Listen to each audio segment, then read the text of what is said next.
కావాలనే ఊరు నుండి చాలా రోజులు ఆలస్యంగా వచ్చిన ఫణిభూషణ్ రావు గారికి స్కూలు ఓపెన్ చేస్తున్న ఆహ్వాన పత్రిక టేబుల్ మీద చూడగానే కళ్ళు తిరిగినంత పనైంది. ఆయన వెంటనే మరదల దగ్గరకొచ్చి డబ్బెక్కడిది అని అడిగాడు. తల్లికి మందులిస్తూ అక్కడే ఉన్న మాధురి, అప్పు తీసుకున్నాం పెదనాన్న. నాన్న పేరిట కట్టిస్తున్న స్కూలాయే. నువ్వు శంకుస్థాపన చేశావు. ఆగిపోతే అందరూ మనల్ని చూసి నవ్వరు. అందుకని అప్పు తీసుకున్నాం. వడ్డీ కాస్త ఎక్కువే అనుకో. అయినా ఏం చేస్తాం? నువ్వు ఎంత త్వరగా మా డబ్బు తిరిగిచ్చేస్తే అంత త్వరగా అప్పు తీరుతుంది అంది.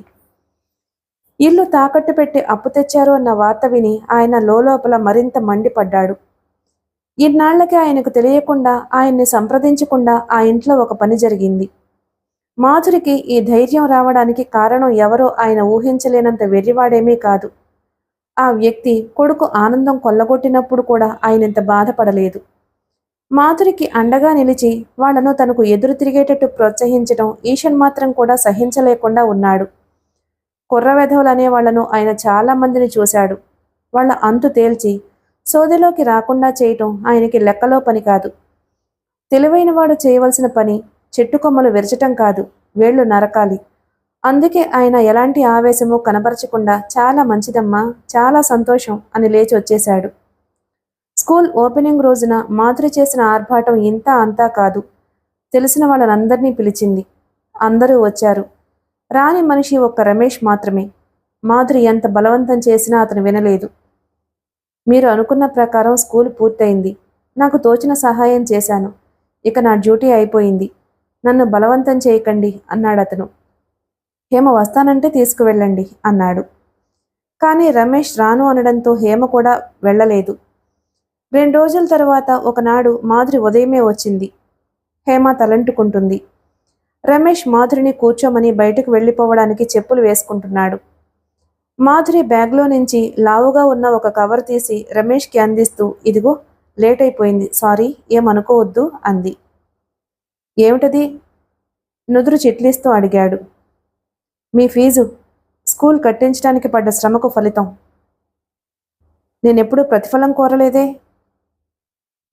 మీరు కోరకపోయినా ఇవ్వవలసిన బాధ్యత నాకుందిగా. సరే, అయితే అదేదో మీరు హేమ తేల్చుకోండి, నాకు తెలియదు అని అతను బయటకు వెళ్ళిపోయాడు. మాధురికి అతని ధోరణి విచిత్రంగా కనిపించింది. స్కూలు కట్టించేటప్పుడు ఆ సాధక బాధకాలు చూడడంలో, మాధురిని సంప్రదించడంలో, లెక్కలు చూడడంలో, సలహాలు ఇవ్వడంలో అతను ఎంతో ఆత్మీయంగా అనిపించాడు. పరిచయం బాగా పెరిగినట్లే అనిపించింది. కానీ ఈరోజు ఈ ఉదయం అతను మాట్లాడే ధోరణి చూస్తే అతను ఇతనేనా అనిపిస్తుంది. మాధురి హేమకు డబ్బిచ్చింది. హేమ చాలా మొహమాట పడింది. మన మధ్య డబ్బు ప్రసక్తి ఏమిటి ధీరా? నువ్వు సాయం కావాలన్నావు, రమేష్ చేశాడు, అంతే అంది.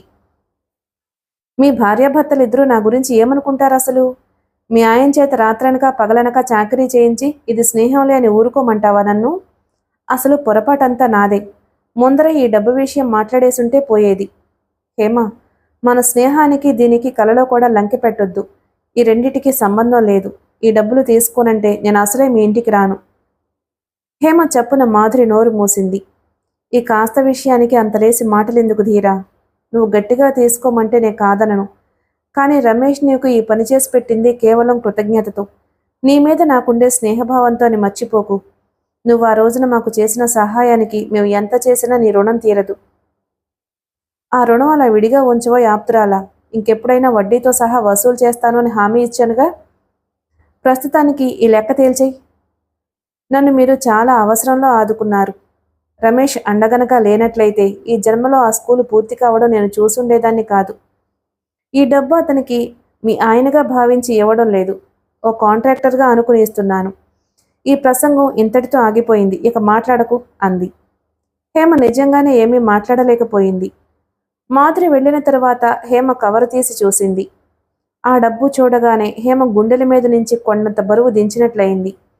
దాంతో ప్రస్తుతం ఉన్న అప్పు తీరిపోగా జాగ్రత్తగా వాడుకుంటే కనీసం 6 నెలలు ఇబ్బంది పడవలసిన అవసరం లేదు.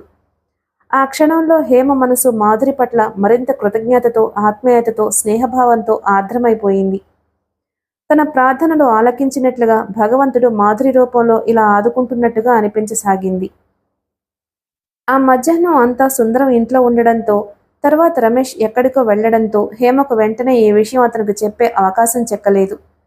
మాధురి మొదట రమేష్కి డబ్బు ఇవ్వబోయింది అన్న సంగతి కూడా హేమకు తెలియదు. ఆ రాత్రి పడుకోబోయే ముందు మాధురి ఇచ్చిన కవర్ తెచ్చి, ఇదిగో ఉదయం ధీర డబ్బిచ్చి వెళ్ళింది అంది. రమేష్ వెంటనే ఏమీ మాట్లాడలేదు. ఆ కవరు చూడగానే అతని కళ్లల్లో ఆగ్రహం తొంగి చూసింది. వద్దని ఎంత చెప్పినా వినలేదు. పైనుంచి తీసుకోనంటే ఇక మన ఇంటికే రానంది. సంజాయిషి ఇస్తున్నట్టుగా చెప్పింది హేమ. ఆ బెదిరింపుకి నువ్వు లొంగిపోయావన్నమాట అన్నాడు. కాదు, ఒక విధంగా చూస్తే ఈ డబ్బు తీసుకోవడం నాకేమీ అన్యాయంగా అనిపించలేదు. ఈ నెల రోజులు నువ్వు ఎంత కష్టపడ్డావు, వీళ్ళకి భోజనం స్నానము లేకుండా. అవన్నీ ఇప్పుడు అనవసరం. నీకు డబ్బు తీసుకోవాలి నుంటే తీసుకో. నేనేమీ సంజాయిషీలు అడగడం లేదు. నీకు ఇష్టం లేదంటే తీసుకోను. చెప్పానుగా, ఈ విషయంలో నా ఇష్టాయిష్టాల ప్రసక్తే వద్దు. నీ స్నేహితురాలకి సహాయం చేయమని నువ్వు కోరావు, నేను చేశాను. ఆ తర్వాత నాకేమీ సంబంధం లేదు. అయితే నేను తీసుకోవచ్చుగా. ముందే చెప్పాను నాకేమీ సంబంధం లేదని. అది కాదు రమేష్, మనకి ఇబ్బందిగా లేకపోతే నేను కూడా తీసుకునేదాన్ని కాదు. గుండెల మీద కుంపట్ల ఆ అప్పు వడ్డీ గుర్తుకొస్తుంటే. చాలా పొరబడుతున్నావు. ఆ అప్పు ఈ డబ్బుతో తీరదు. అంటే ఈ డబ్బు తీసుకోవడం నీకు ఇష్టం లేదన్నమాటేగా. ఆ అప్పు తీర్చకపోతే ఇది నాకెందుకు? నేను అసలు తీసుకోను. హేమ హఠం చేస్తున్నట్టుగా అంది. నీ ఇష్టం అన్నానుగా, శాంతంగా అన్నాడతను. రమేష్ అన్నమాట నిలబెట్టుకున్నాడు. హేమ ఆశించినట్టుగా కొద్ది రోజుల తర్వాత కూడా అప్పు ఈ డబ్బుతో తీరనివ్వలేదు. హేమ, నేను నీకు మంచి వార్త తెచ్చాను, చెబితే ఏమిస్తావు అంది మాధురి. నేనా? నేను నీకేమివ్వగలను? నిస్సహాయంగా చూసింది. జీవితాంతం నా ప్రాణ స్నేహితురాలుగా ఇలాగే ఉండిపోతాను అని వాగ్దానం చెయ్యి. ఊరికే స్నేహితురాలిగా ఉండిపోవడమేనా? ప్రాణం ఇమ్మన్నా ఇస్తాను నవ్వుతూ అంది హేమ.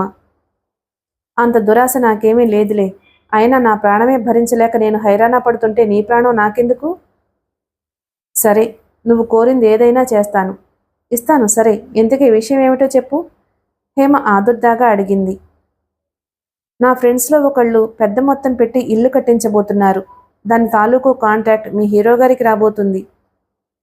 పెదనాన్న పెట్టిన ఒడిదుడుకులన్నీ తట్టుకుని అనుకున్న తేదీకి స్కూల్ కట్టించడం పూర్తి చేసినప్పటి నుంచి మాధురి కొంటెగా రమేష్ని హీరో గారు అనడం మొదలుపెట్టింది. నిజంగా? హేమ కళ్ళల్లో పట్టరాని ఆనందం వెళ్లి విరిసింది. నిజంగా తల్లి, నిజంగా. నీకు ఊరికే చెబితే నమ్మకం కలగదంటే మనిద్దరం చచ్చిపోయినంత ఒట్టు. నేను వాళ్లతో అన్నీ మాట్లాడేశాను. మీ శ్రీవారు వచ్చి అవును అనడమే తరువాయి.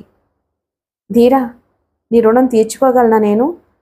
హేమ కళ్ళు చెమర్చాయి. చెప్పానుగా, నువ్వు ఆజన్మాంతం నా ప్రియసఖిగా ఉంటే నేను నీకు రుణపడిపోతాను. సాయంత్రం నీ పతిదేవుడు రాగానే ఈ శుభవార్త వినిపించు. రేపు ఉదయం సరిగ్గా 10 గంటలకు నేను కారు తీసుకుని వస్తాను. ఇద్దరూ రెడీగా ఉండండి, వాళ్ళ దగ్గరకు వెళ్దాం.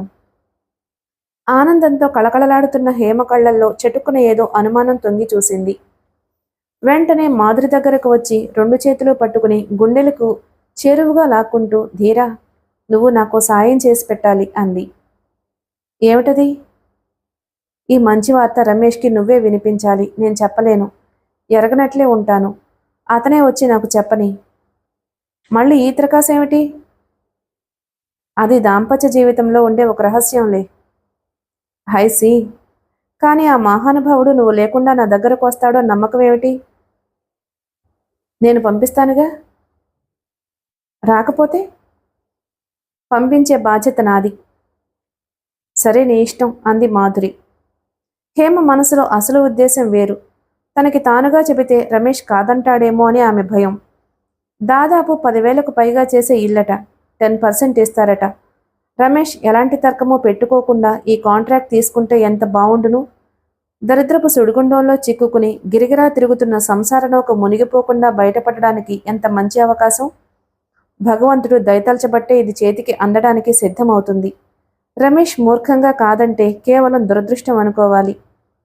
హేమ కాలుకాలిన పిల్లిలా ఇంట్లో ఒకచోట నిలబడలేనట్లుగా అటూ ఇటూ తిరుగుతూ 1000 కళ్లతో భర్త రాక కోసం ఎదురు చూడసాగింది. ఇంట్లో ప్రస్తుతం డబ్బుకు ఇబ్బంది లేకపోయినా అతను ఉద్యోగం కోసం వేట మానలేదు. ఇప్పటికి మనకి ఉంది కదా, ఉద్యోగం గురించి అంత కంగారు దేనికి అని హేమ అంటే, నీకు తెలియదు హేమ, కూర్చుని తింటూ ఉంటే ఆ కాస్త డబ్బు ఎన్నాళ్ళుంటుంది అనేశాడు. ఇంటి పట్టున ఒక క్షణం ఉండడం లేదు. రాత్రిళ్ళు మనశ్శాంతిగా కంటి నిండా నిద్రపోవడం లేదు. అతని ప్రవర్తన వాలకం చూస్తుంటే ఆకలిగొన్న పులిలా ఉంటుంది. సాయంత్రం అవుతూ ఉండగా రమేష్ ఇంటికొచ్చాడు. ఎండలో తిరిగి తిరిగి వాడిపోయిన ముఖంతో వచ్చిన అతన్ని చూడగానే హేమకు ఎలాగో అనిపించింది. పెళ్ళైన కొత్తలో అతను ఎంత హుషారుగా ఉండేవాడు. ముఖంలో ఎంత విశ్వాసం, ఎంత ఆనందం కనిపించేవి. రోజు రోజుకి క్రమంగా అవి హరించుకుపోతున్నాయి. అప్పుడప్పుడు అతని చూపులు పరధ్యానంగా కటకటాల మధ్య బంధించబడి దెబ్బతిన్న సింహం చూపుల్లా ఉండడం హేమ గమనిస్తూనే ఉంది. ఇంటికి రాగానే అతనికి మంచినీళ్లు తెచ్చిస్తున్న హేమకి ఆ క్షణంలో మాధురి చెప్పిన శుభవార్త చెప్పేయాలని ఎంతగానో అనిపించింది. కానీ బలవంతంగా ఎలాగో నిగ్రహించుకుంది. ఏమైంది వెళ్ళిన పని? రోజు అడిగినట్లే అడిగింది. ఎక్కడో ఏదో ఖాళీ ఉందని తెలియటం, ఆ వార్త వినగానే ఆశగా పరిగెత్తటం, అది అప్పటికే పూర్తయిందనో, అలాంటి ఖాళీలు మా దగ్గర లేవనో జవాబు వినడం, ఆ సమాధానం వినగానే దాహంగొన్న మనిషి తను ఆశపడి పరిగెత్తింది నీళ్లు కావని, ఎండమావి అని తెలుసుకున్నప్పుడు బాధ పొందడం, ఇది నిత్యకృత్యం అయిపోయింది. పరపతి లేకుండా, డబ్బు లంచం పెట్టకుండా సామాన్యుడికి ఉద్యోగం దొరకడం అసంభవం అనే చేదు నిజం బలవంతంగా జీర్ణించుకోవడం తప్పనిసరి అవుతుంది. ఖాళీ లేదన్నారా? హేమ మళ్ళీ అడిగింది. కానీ రోజులా ఆ కంఠంలో నిరాశ ప్రతిధ్వనించలేదు. నువ్వు నాతో ఈ జీవితం అంటే భయపడి మీ అన్నయ్య దగ్గరకు పారిపోయే వరకు నాకు ఉద్యోగం దొరకదు. గ్లాసు తిరిగిస్తూ నవ్వుతూ అన్నాడతను. ఆ నవ్వులో స్పష్టంగా కనిపిస్తున్న ఓటమికి హేమ మనసు కలదిప్పినట్లయింది. మాధురి ఎందుకో నిన్ను అర్జెంటుగా రమ్మంది అంది. ఎందుకట? అతని కంఠంలో ఏమాత్రం ఆసక్తి లేదు.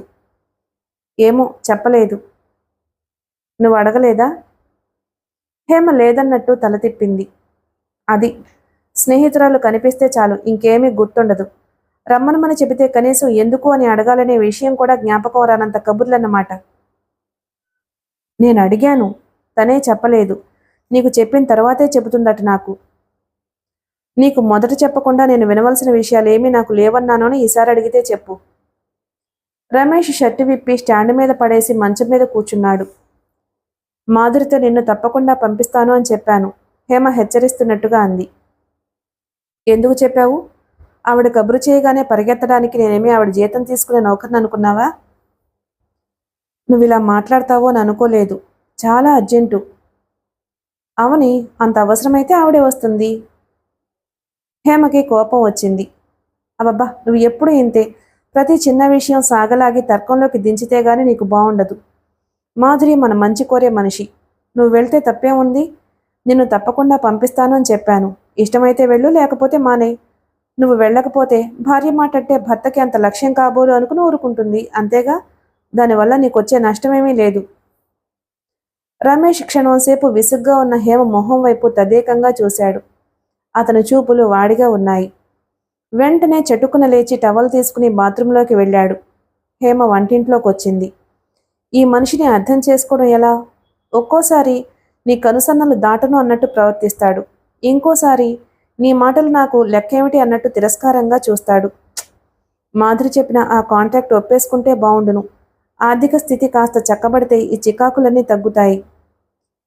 రమేష్ ముఖం కాళ్ళు చేతులు కడుక్కుని యువతలకొచ్చాడు. హేమ కాఫీ కలిపి తీసుకొచ్చింది. మెడ మీద తడిని టవల్తో అద్దుకుంటూ వచ్చిన అతను హేమను చూడనట్టే వెళ్ళి స్టాండ్ మీద పడేసిన షర్టు తీసుకుని వేసుకోసాగాడు.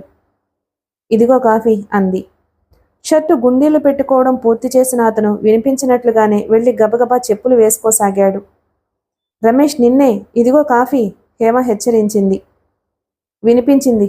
నువ్వు తాగు, నాకు అవసరం లేదు అనేసి వెళ్ళిపోయాడు. హేమ క్షణంసేపు అలాగే నిలబడిపోయింది. రమేష్ మాధురి ఇంటికి వచ్చేసరికి ఇల్లు హడావిడిగా ఉంది.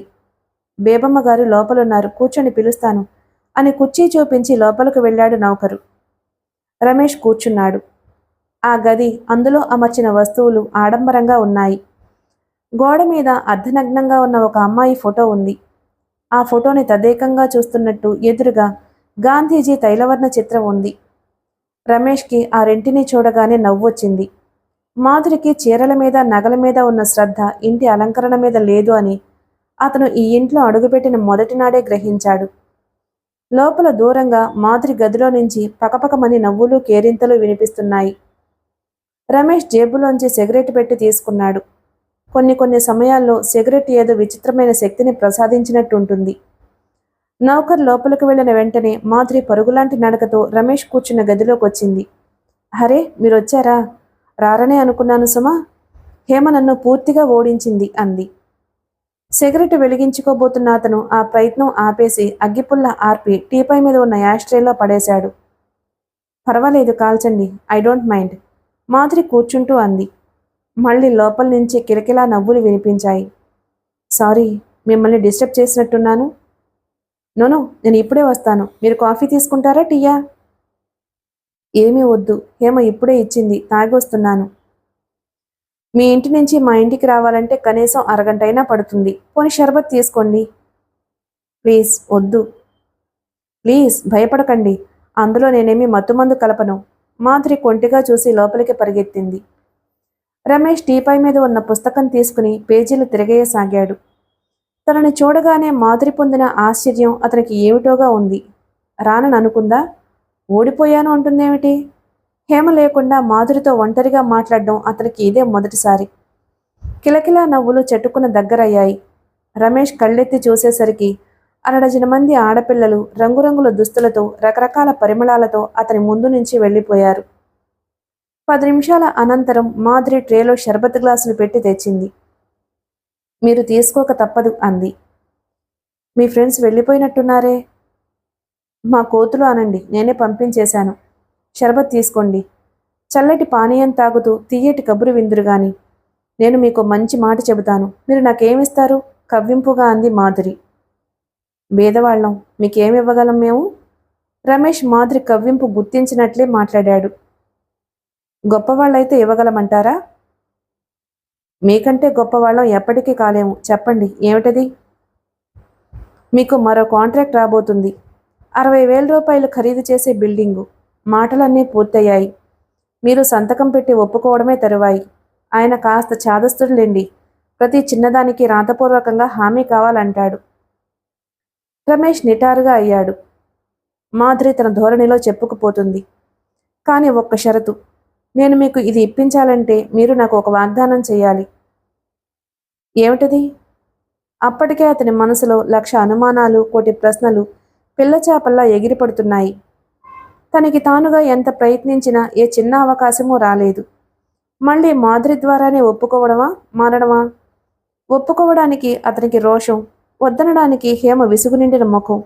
అప్పుడే యుద్ధం ప్రారంభించాయి. మీరు నా మాటలు వింటున్నారా? పరధ్యాసలో పడిన అతన్ని మాధురి రెట్టించింది. అన్నాడతను వెంటనే. ఈ రోజుల్లో లంచం పెట్టందే ఎవ్వరూ ఏ పని చేయరు. మీరు నాకు లంచం ఇవ్వాలి. ఏమిటది? నేను మీ బొమ్మ గీసేటందుకు మీరు నాకు సిట్టింగ్స్ ఇవ్వాలి. అతను అప్రయత్నంగా చురుగ్గా చూశాడు. మీరు నా స్వార్థం అనండి, ఇంకేదన్నా అనండి, నాకు మీ బొమ్మ గీయాలని చాలా ఇంట్రెస్ట్గా ఉంది. ఉత్సాహం కలిగిన ఏ పనైనా చేయకపోతే నాకు పిచ్చెక్కినట్టుగా ఉంటుంది. మీరు ఈ విషయంలో నాకు చాలా రోజుల నుంచి పిచ్చెక్కించారు. మాధురికి కావాలని మాట్లాడుతున్న ఈ ధోరణిని అతని ఆంతర్యం ఇట్టే పసిగట్టింది. ఇలా చనువుగా మాట్లాడడం మాధురి స్వభావమా, లేక నన్ను పరీక్ష చేస్తుందా అన్న మీమాంసలో పడ్డాడతను. ఈ బొమ్మ గీయటం అనేది నా ఒక్కదాని స్వార్థమే కాదు. నిజం చెప్పాలంటే ఆ రోజున పోలీసు వాళ్లకు మిమ్మల్ని ఎప్పుడు కావాలంటే అప్పుడు హాజరుపరుస్తాను అని హామీ రాసిచ్చాను. అది కూడా సగం కారణం. ఈ రూపంగా అయితే మీరు నాకు అప్పుడప్పుడు తప్పనిసరిగా కనిపిస్తూ ఉంటారు. మీకు అలాంటి అనుమానం ఏమీ వద్దు. నేను కావాలంటే రోజు ఒకసారి ఏదో ఒక సమయంలో వచ్చి మీ దగ్గర హాజరు వేయించుకుని వెళ్తాను. అతని మాటలు పదునుగా ఉన్నాయి. థ్యాంక్ యూ, కానీ ఇది లోకం కదా, ఊరుకుంటుందా? రోజు మీరు మా ఇంటికి వస్తుంటే ఉసిగొల్పిన కుక్కలా నా మీద పడి కరవదు? అతనికి ఆగ్రహం కలిగింది. ఏమిటసలు ఈ అమ్మాయి ఉద్దేశం? స్పష్టంగా చెప్పదే? నేను మీ చిత్రం గీస్తానన్నాను. మీరు నాకు సిట్టింగ్స్ ఇస్తాను అని వాగ్దానం చేశారు. అవి ఎప్పుడో నేను ఇప్పుడే చెప్పను. నాకు కావలసినప్పుడు అడుగుతాను, మీరు ఒప్పుకోవాలి. అప్పుడు నాకు కుదరకపోతే, తీరిక చెక్కకపోతే? ఆ మాత్రం అర్థం చేసుకోలేని మూర్ఖురాలనేమీ కాదు. నేనేమీ అనుకోను. రేపు ఉదయం నేను కారు తీసుకుని వస్తాను. మీరు హేమ రెడీగా ఉండండి. వాళ్ళ దగ్గరకు తీసుకువెళ్తాను, సరేనా? రమేష్ సరే అనలేదు. వెళ్ళడానికి లేచాడు. ఇంకో మాట, మీ బొమ్మ గీసే విషయం మీరు హేమకి చెప్పొద్దు.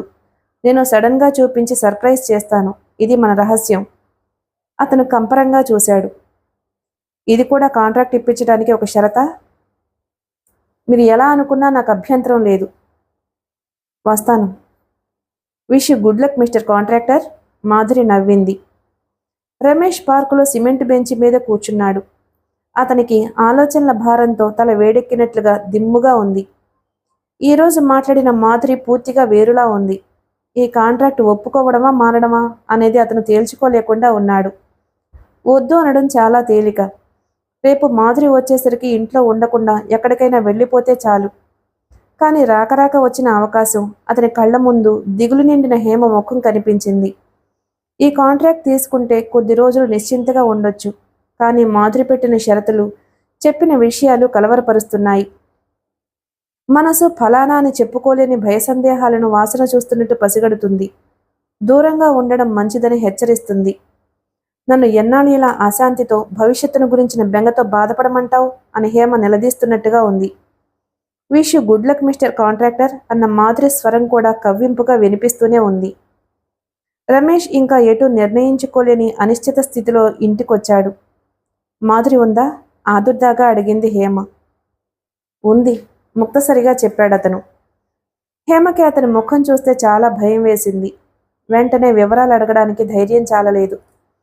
భోజనం చేస్తూ ఉండగా మాధురి మాట్లాడిందా అంది పట్టలేక.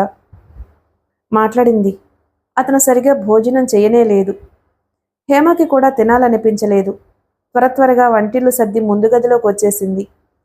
రమేష్ నుదుటి మీద చెయ్యానించుకుని మంచం మీద పడుకున్నాడు. అతను దేనికోసం ఇంత వేదన పడుతున్నాడో హేమకు బొత్తిగా అర్థం కాలేదు.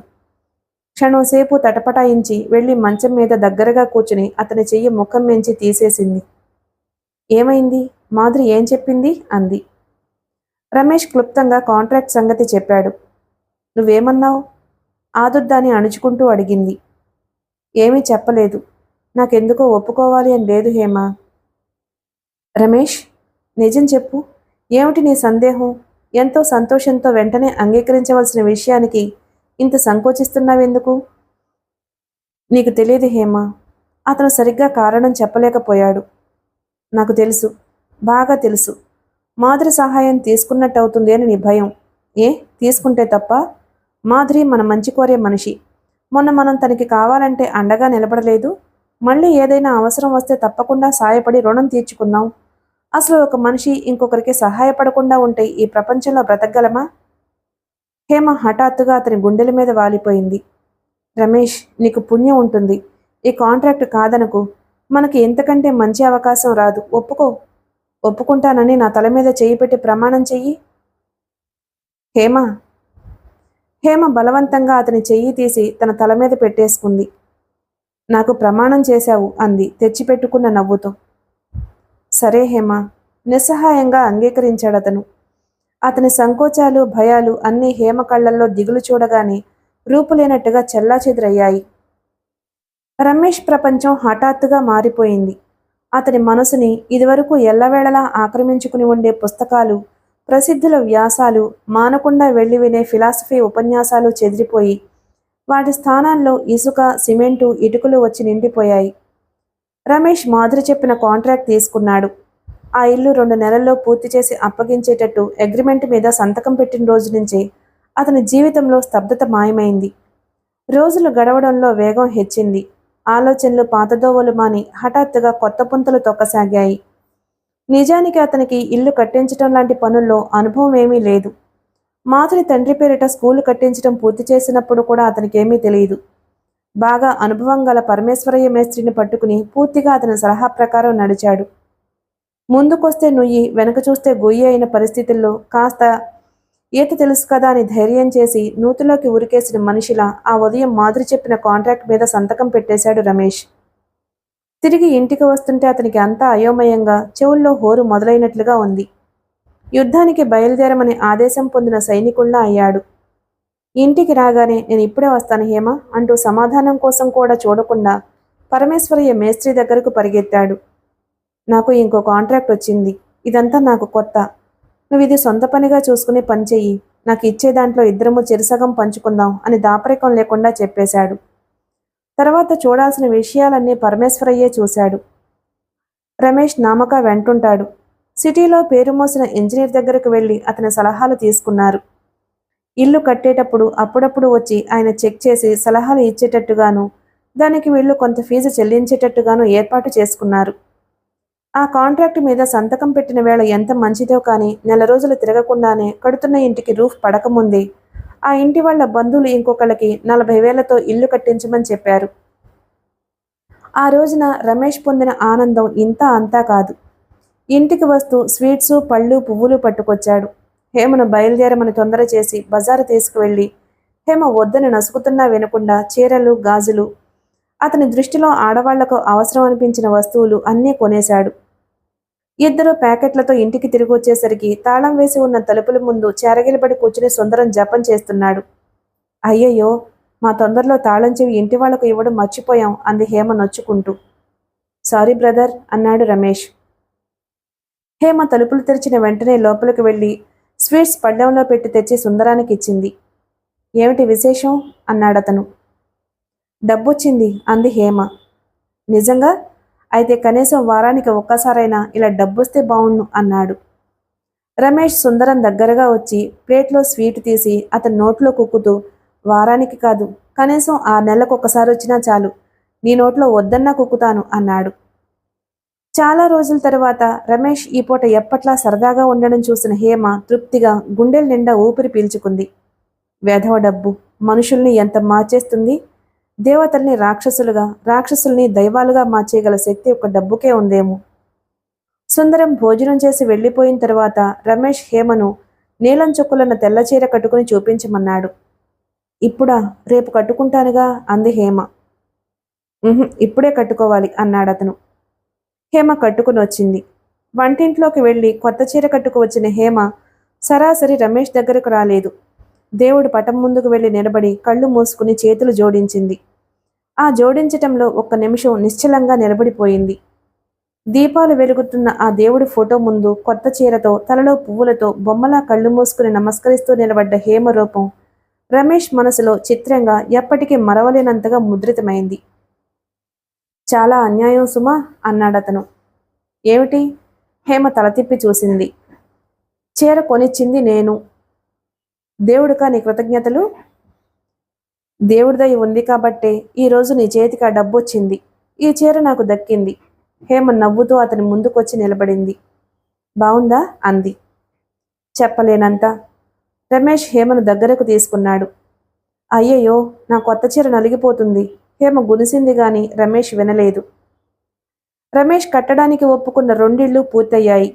అవి పూర్తవుతూ ఉండగానే చిన్న చిన్నవి మరికొన్ని కాంట్రాక్ట్లు అతని చేతికొచ్చాయి. సంవత్సరం తిరిగేసరికి అతను ఆర్థికంగా బాగా స్థిరపడిపోయాడు. ఇప్పుడు అతనికి క్షణం తీరిక లేదు. వేళకి తిండి లేదు. కాలంతో పాటు పోటీపడి పరిగెత్తడం అతని దినచర్యగా అయిపోయింది. హేమకి చాలా సంతృప్తిగా, ఆనందంగా ఉంది. ఇంట్లో కుర్చీలు, బీరువా వచ్చి చేరడంతో ముందు గది కాలు పెట్టే సందు లేకుండా ఇరుకైపోయింది. రమేష్ వేరే ఇల్లు చూస్తానన్నాడు. హేమ ఒప్పుకోలేదు. కాస్తో కూస్తో డబ్బు మిగిలితే దాచుకోకుండా నాశనం చేయొద్దు అంది. రమేష్ అప్పటికి అంగీకరించినట్టే నటించాడు. 2 నెలలు తిరగకుండానే పక్క వీధిలో కొత్త ఇల్లు ఒకటి ఖాళీ అయితే దానికి అడ్వాన్స్ ఇచ్చేసి వచ్చేశాడు. ఏమిటి? నెలకి 200 రూపాయలు అద్దా? నీకేమైనా మతిపోయిందా? మనమేమైనా నవాబులు అనుకుంటున్నావా? 4 రూపాయలు కళ్ళకు కనిపిస్తే దులిపే వరకు నీకు నిద్ర పట్టదనుకుంటాను అంటూ హేమ గయ్యం లేచింది. రమేష్ కిమ్మనకుండా ఆ మాటలన్నీ భరించాడు. రమేష్ వేరే ఇంట్లోకి వెళ్తున్నాడని వినగానే సుందరమైతే నాకు హోటల్ భోజనమే ప్రాప్తి అన్నాడు. అని ఎవరన్నారు? నువ్వు కూడా మాతో రావాల్సిందే. నీ సంసారం చక్కబడి నీ భార్యను తెచ్చుకునే వరకు నువ్వు మా ఇంట్లో సభ్యుడివే అంది హేమ. ఆ తర్వాత మాత్రం మనతో ఎందుకుండకూడదు? ఆ అమ్మాయిని మన ఇంటికే కాపురానికి తెస్తే సరి అన్నాడు రమేష్ నవ్వుతూ. సుందరం కళ్ళు చెమర్చాయి. రమేష్ వల్ల ఆర్థిక బాధలు తీరినందుకు అతనికి కూడా ఎంతో సంతోషంగా ఉంది. రమేష్ హేమను తీసుకువెళ్లి కొత్త ఇల్లు చూపించాడు. విశాలంగా ఉన్న గదులతో, చిన్న పెరటితో, ముఖ్యమైన సౌకర్యాలతో ఇల్లు ముచ్చటగా ఉంది. ఎలా ఉంది? హేమ ముఖాన్ని పరిశీలిస్తూ అన్నాడు. చాలా బాగుంది, కానీ అద్దె నసిగింది. ఇక ఆ మాట ఎత్తొద్దన్నానా? హేమకి పాతిల్లు వదిలేసి వస్తుంటే ఎంత దిగులుగా అనిపించింది. ప్రియాతి ప్రియమైందేదో దూరం చేసుకుంటున్న బాధ కలిగింది. ఎంత వద్దనుకుంటున్నా కళ్ళల్లో నీళ్లు తిరిగాయి. ఏయ్ పిచ్చిపిల్ల, ఏమిటిది? రమేష్ భుజం తట్టాడు. హేమ అతని వైపు చూసింది. కొత్త ఇంట్లోకి, ఇంతకంటే మంచి ఇంట్లోకి వెళ్తున్నాము అన్న ఆనందం, ఉత్సాహం అతని కళ్ళల్లో ప్రతిఫలిస్తుంది. సుందరం సాయంతో కొత్తింట్లోకి తేలికగానే మారారు. రమేష్ వాళ్లతో ఉండడానికి సుందరం ఒక షరతు పెట్టాడు. ఈ ఇంటికి తను చెల్లించే అద్దె రమేష్ తీసుకోవాలి. ఆ ఒప్పందం లేకపోతే రాను అని ఖచ్చితంగా చెప్పేశాడు. రమేష్ అప్పటికి నీ ఇష్టం వచ్చినట్టు చేయి బాబు, రాకుండా మాత్రం ఉండకు. నువ్వు రాకపోయావంటే ఆ కొత్త ఇల్లు వల్ల నీకు దూరం అయ్యావని హేమ నన్ను సాధిస్తుంది అన్నాడు. కొత్త ఇంట్లో ప్రవేశించిన రోజునే రమేష్కి ఇంకో కొత్త కాంట్రాక్టు దొరికింది. ఇంటికొచ్చి ఈ వాత వినిపించిన అతను హేమ చేతులు పట్టుకుని దగ్గరకు లాక్కుంటూ, చూసావా, ఈ ఇల్లు ఎంత మంచిదో, తీసుకోవద్దు అని పోరు పెట్టావు అన్నాడు. ఇంటికి అలంకరణ కోసం రమేష్ బ్యాంకులో ఉన్న డబ్బంతా తీసి ఖర్చు చేస్తుంటే హేమ ప్రాణం విలవిల్లాడేది. రోజుకో రకమైన కొత్త వస్తువు కొని తెచ్చేవాడు.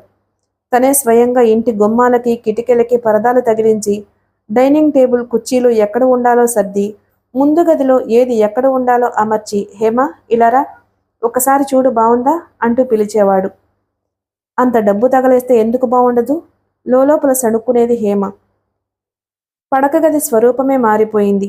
ఖరీదైన మంచాలు, మెత్తటి పరుపులు, దిళ్ళు, అందమైన దుప్పట్లు వచ్చాయి. సొంతరం ఇచ్చిన మంచం బాగానే ఉందిగా, ఉన్న సామానే మళ్ళీ ఎందుకు కొనడం అంటూ నిలదీసింది హేమ. నాకెప్పుడైనా బద్ధకం వేసి గడ్డం గీసుకోననుకో, నువ్వు నిదట్లో నా చెంపలు మొరటగా తగులుతాయని భయపడకుండా విడిగా నీ మంచం మీద నువ్వు పడుకునేందుకు కొంటెగా గుర్తు చేశాడతను.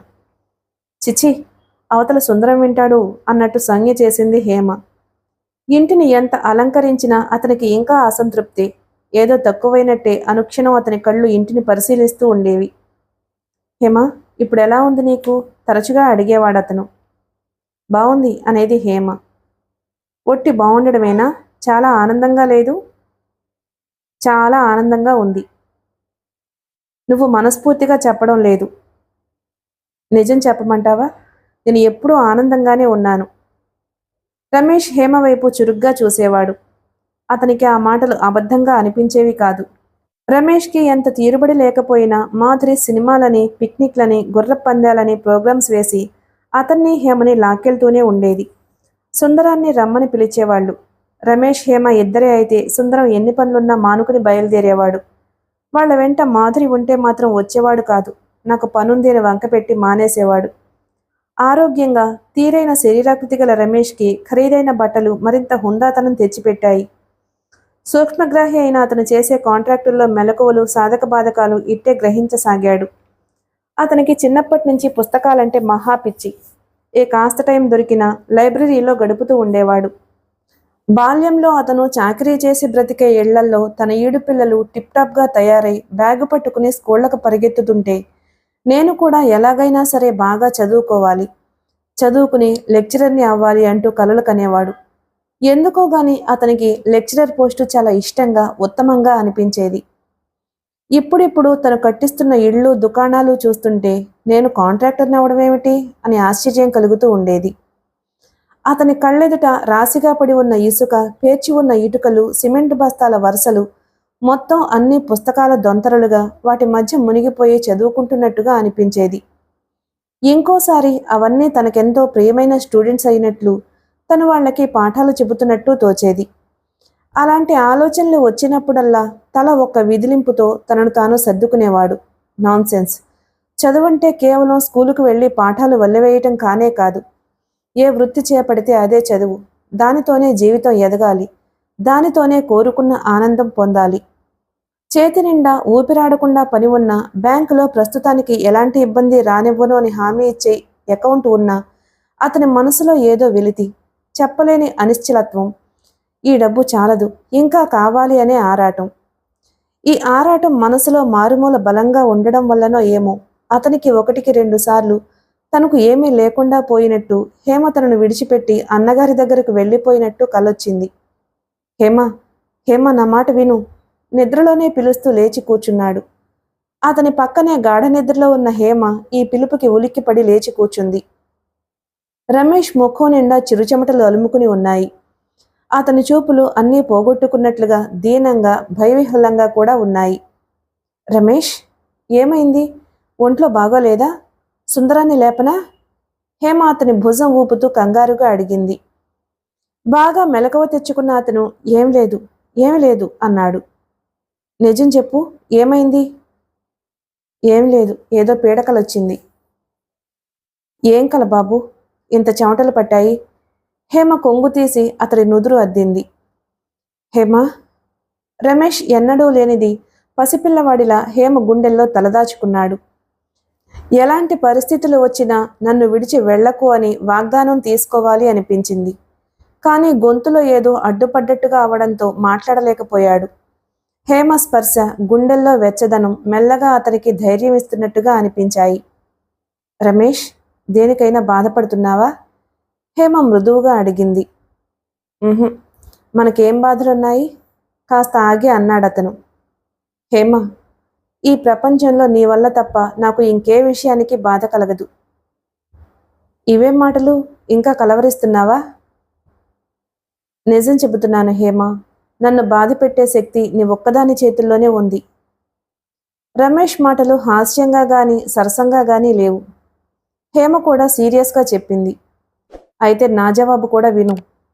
బాధలాంటిది ఏదైనా కలిగితే అది నేను ఒక్కదాన్నే భరిస్తాను గాని నీ వరకు రానివ్వను, తెలిసిందా?